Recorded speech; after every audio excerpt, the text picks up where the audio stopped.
নমস্কাৰ দৰ্শক সকল ব্লেন্ডাৰ টিউটোৰিয়েললৈ আপোনাক স্বাগতম এই টিউটোৰিয়েলটো ব্লেন্ডাৰ 259 ত 3D কাৰ্সাৰ সম্পৰ্কে মই মৌচুমী মেধি এই টিউটোৰিয়েলটো অনুবাদ কৰিছো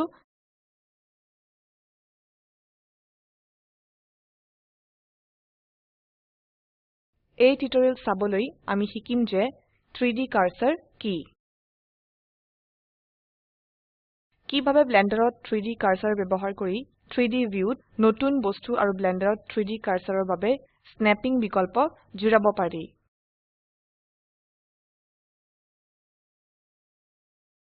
আমি ধৰি লও যে আপুনি আগৰে পৰা সিস্টেমত ব্লেন্ডাৰ সংস্থাপন কৰিবলৈ জানে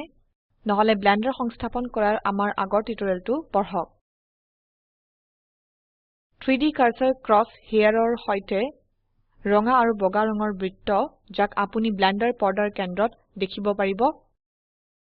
ব্লেন্ডাৰত 3D কাৰ্সাৰ চাও এইটো কৰিবলৈ আমি ব্লেন্ডাৰ খুলিব লাগিব ব্লেন্ডাৰ খোলাৰ দুটা উপায় আছে প্ৰথমে ডেস্কটপত ব্লেন্ডাৰ আইকনলৈ যাও ব্লেন্ডাৰ আইকনত হু ক্লিক কৰক ওপেনত বাও ক্লিক কৰক ব্লেন্ডাৰ খুলিবলৈ দ্বিতীয় আৰু সহজ উপায় হল ডেস্কটপত ব্লেন্ডাৰ আইকনত মাউসৰ বাওত ডাবল ক্লিক কৰক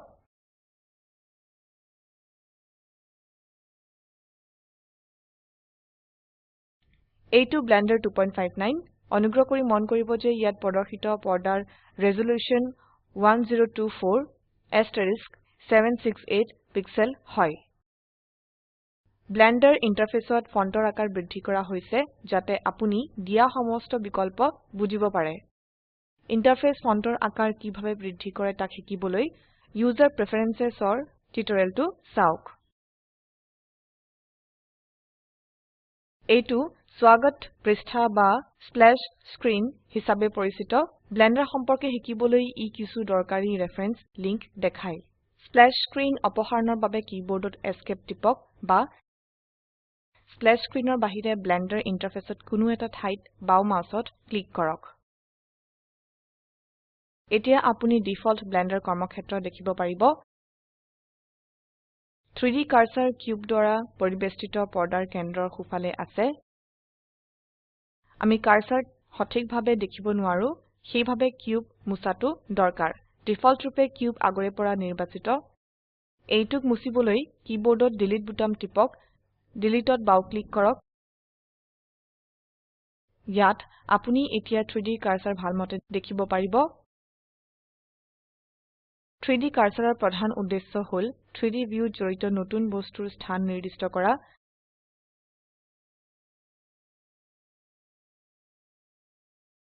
এড লৈ যাওক মেশ লৈ যাওক কিউবত বাও ক্লিক কৰক 3D ভিউত নতুন বস্তু জুড়াবলৈ কীবোৰ্ড শৰ্টকাট Shift আৰু A বুটাম ব্যৱহাৰ কৰিবলৈ পাৰিব এটা নতুন কিউব 3D ভিউত জুড়া গৈছে আপুনি যেনে দেখিব পাৰিছে নতুন কিউব 3D কাৰ্সাৰ হিসাবে একেই স্থানত প্ৰদৰ্শিত হৈছে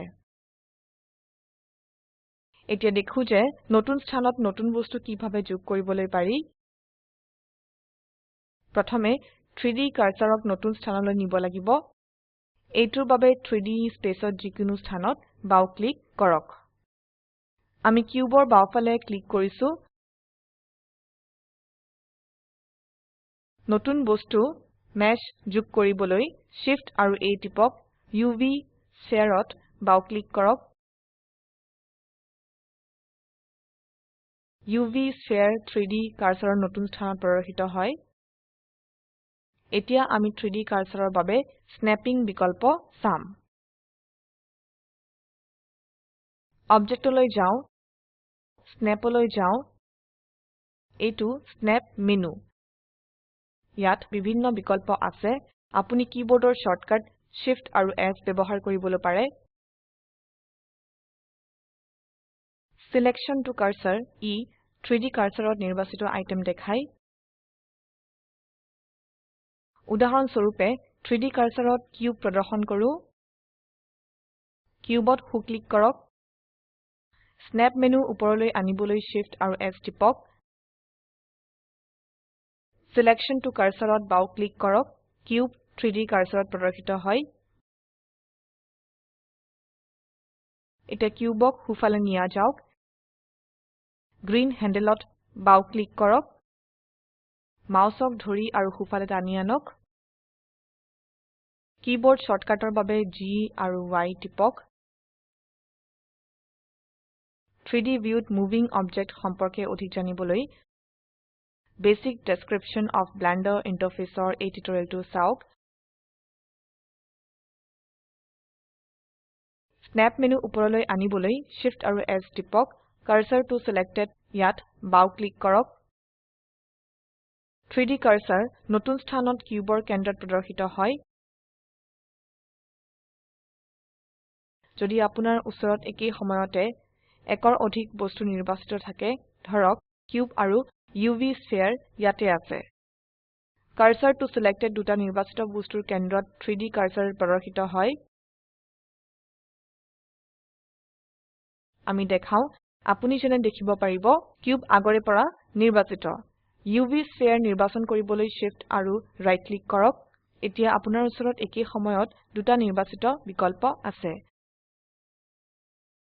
স্ন্যাপ মেনু উপৰলৈ আনিবলৈ Shift আৰু S টিপক কাৰ্সৰ টু সিলেক্টেড ইয়াত টিপক 3D কাৰ্সৰ দুটা নিৰ্বাচিত বস্তুৰ কেন্দ্ৰত প্ৰদৰ্শিত হয় এতিয়া ল্যাম্পত Shift আৰু ৰাইট ক্লিক কৰক স্ন্যাপ মেনু উপৰলৈ আনিবলৈ Shift আৰু S টিপক কাৰ্সৰ টু সিলেক্টেড ইয়াত টিপক 3D কাৰ্সৰ তিনটা নিৰ্বাচিত বস্তুৰ কেন্দ্ৰত প্ৰদৰ্শিত হয় 3D কাৰ্সৰ গতি কৰাবলৈ 3D ভিউৰ যিকোনো স্থানত টিপক আমি তললৈ গৈ হুফালে টিপু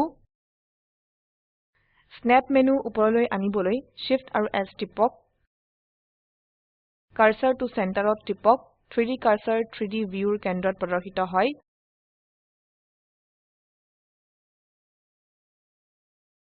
বস্তু অনিৰ্বাচিত কৰাৰ বাবে কিবোৰ্ডত A টিপক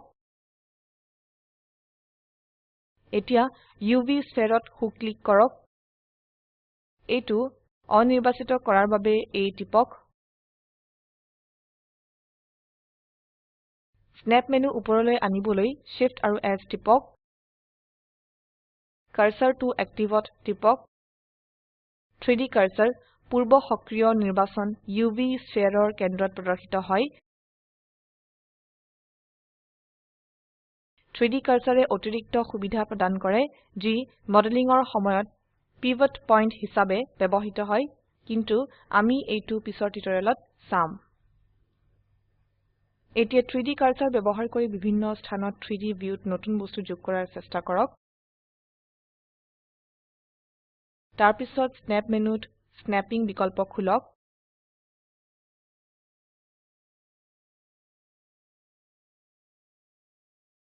এতিয়া ব্লেন্ডাৰ 3D কাৰ্সাৰৰ উপৰ টিউটোৰিয়েলটো শিখলৈ আহিলে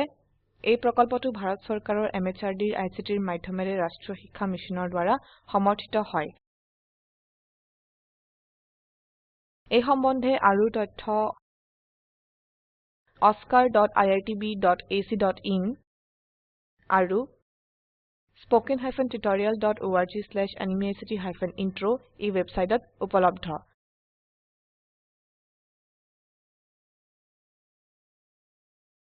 স্পোকেন টিউটোৰিয়েল প্ৰকল্পৰ দলে স্পোকেন টিউটোৰিয়েল ব্যৱহাৰ কৰি কৰ্মশালাৰ আয়োজন কৰে যি অনলাইন পৰীক্ষা পাস কৰে সিহঁতক প্ৰমাণপত্ৰও দিয়া হয় আৰু বিস্তাৰিত জনাৰ বাবে contact@spoken-tutorial.org যোগাযোগ কৰক মই মৌচুমী মেধি IIT বম্বেৰ পৰা বিদায় লৈছো অংশগ্ৰহণৰ বাবে ধন্যবাদ